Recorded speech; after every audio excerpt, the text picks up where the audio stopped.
কখনো নয়।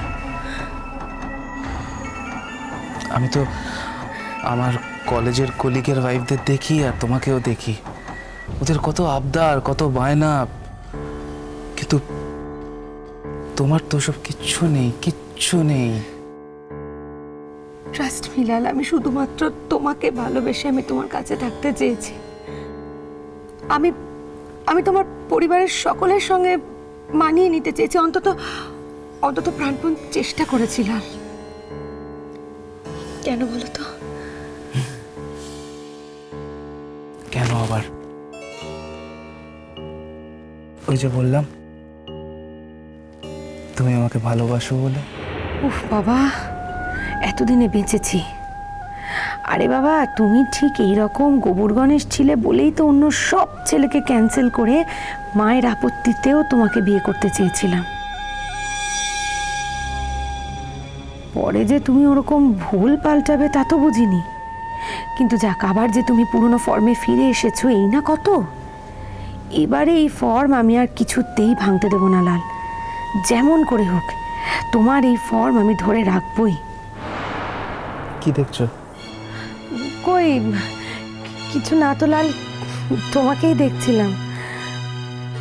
জানো তো লাল, যদি স্বামী স্ত্রীর মধ্যে প্রকৃত ভালোবাসা থাকে তাহলে বাইরের কোনো লোক শত চেষ্টা করেও কোনো ক্ষতি করতে পারে না, জানো তো।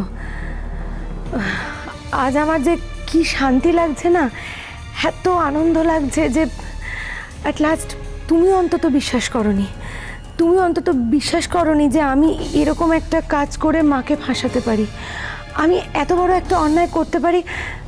তুমি এটা বিশ্বাস করনি লাল, থ্যাংক ইউ সো মাচ। তুমি আমাকে যতটা বোকা ভাবো ভূমি, আমি ঠিক ততটা বোকা নই। আমি তোমাকে দিয়েই স্বীকার করাবো যে তুমি অন্যায়টা করেছো। এখন থেকে এটাই হবে আমার প্ল্যান। আর শুধুমাত্র এই কারণে আমি আজ সকলের সামনে নিজের ভুল পাল্টেছি, কাজলকে দোষী বলেছি। কি ভাবছো লাল? ভাবছি। কি ভাবছো আমায় বলো লাল, আমার কাছে অন্তত কিছু গোপন করো না। ভাবছি যে এই যে কাজল, এই কাজল তো একজন তৃতীয় ব্যক্তি। তা এই তৃতীয় ব্যক্তির জন্য আমরা দুজন আমাদের মধ্যে সম্পর্কটা কেন খারাপ করবো বলো তো? একদম একদম একদম ঠিক এই কথাটা আমি এতদিন ধরে সবাইকে বোঝানোর চেষ্টা করেছিলাম, কেউ বোঝেনি, বোঝার চেষ্টাও করেনি। দিনের পর দিন ওকে মাথায় তুলে গেছে। তাছাড়া কাজলের সঙ্গে আমাদের এখন সেই সম্পর্ক কোনো সম্পর্কই নেই, কোনো সম্পর্কই নেই। দেখো না, এই যে আরশিটা এখানে এসে থাকতে চায়, কিন্তু ও যখনই এখানে আসে দেখে কাজল এখানে কর্তৃত্ব করছে। ও তো একটা মেয়ে লাল, ওর তো খারাপ লাগে। সে তো ন্যাচারালি খারাপ তো লাগবেই। আর তাছাড়া মেয়েটা স্বামীকেও পায় না, তার উপর সতীনকে নিয়ে ঘর করতে হয়, নীলের সঙ্গে ছাড়াছাড়ি। কোনো মেয়ে এভাবে দিনের পর দিন থাকতে পারে বলো তো? তার উপর এবারের কেউ কেউই বা বলছি কেন, এবারে সকলেই চায় কাজলকে এ বাড়িতে রেখে আশিকে তাড়াতে, কিন্তু এটা তো হয় না লাল, এটা তো মানতে হবে যেটা হয় না। কি করেই বা হবে? কাজলের তো সত্যি কথা বলতে কোনো অধিকারই নেই এ বাড়িতে। তুমি এ কথাটা বুঝছো লাল, কিন্তু এবারের অন্য কেউ তো আর এই কথাটা বুঝছে না। আমি তো বলেছিলাম যে ঠিক আছে, অভাবী মেয়ে, কিছু টাকা পয়সা দিয়ে দাও, চলে যাক, কিন্তু তাও তো কেউ করছে না। এখন আবার নতুন কথা কি বলছে জানো তো? কি বলছে? এখন কাজল বলা শুরু করেছে যে নীলের সঙ্গে নাকি ওর ডিভোর্সই হয়নি। এতদিন কিন্তু কাজল এই সমস্ত কথাবার্তা বলতো না, এখন হঠাৎ আমাদের বাড়ির সকলের আশকারা পেয়ে এই সমস্ত কথাও বলা শুরু করেছে। আচ্ছা লাল, তুমি একবার ভেবে দেখো তো, এরপরে যখন নীল ফিরে আসবে তখন এটা নিয়ে তো নতুন করে আর এক অশান্তির সূত্রপাত হবে। আর আরশি কি নিজের অধিকার এভাবে ছেড়ে দেবে? না না, ছাড়বে কেন? ছাড়া তো একদম উচিত নয়। দেখো ভূমি, বাংলায় ওই প্রবাদটা মনে আছে তো তোমার? যদি সোজা আঙুলে ঘি না ওঠে তাহলে আঙুলটাকে বাঁকাতে হয়। কি ব্যাপারে এই কথাটা বলছো তুমি লাল? কাজলের ব্যাপারে? কাজলের ব্যাপারে দেখো ভূমি, যদি কাজল ঠিকঠাক সোজা সাপটা আমাদের এ বাড়ি থেকে বেরিয়ে যায় ভালো, যদি না বেরোয় তখন আমাকে একটা গেম খেলতে হবে। গেম? গেম। গেমের উত্তর তো গেম দিয়েই খেলতে হবে, তাই না?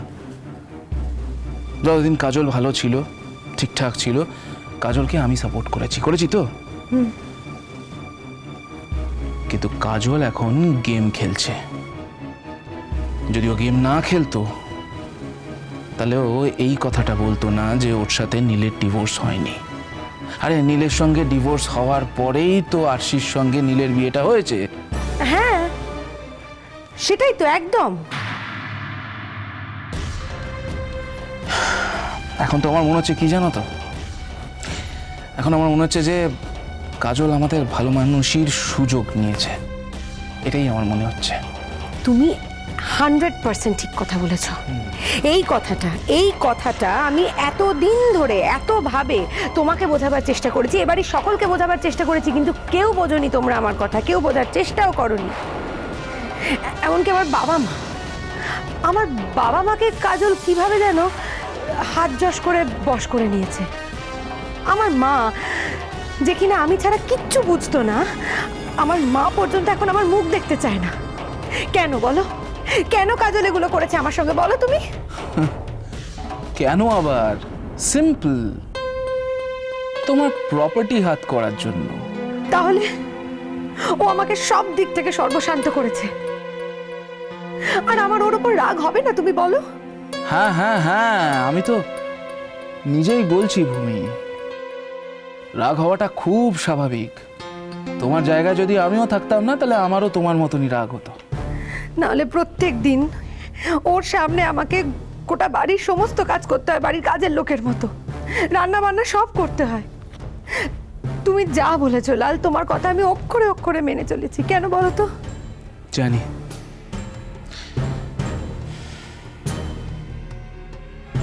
কারণ আমি এ বাড়িতে থাকতে চেয়েছি লাল।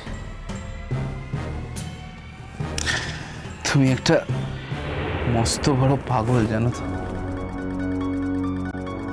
তুমি এ বাড়িতে থাকতে চেয়েছো বলে তুমি আমার কথা শুনে চলেছো? আমি মানি না। আজকে তোমার মতন মেয়ে যদি আমাকে ডিভোর্সও করে দেয় তাহলে তোমার ছেলের অভাব হবে?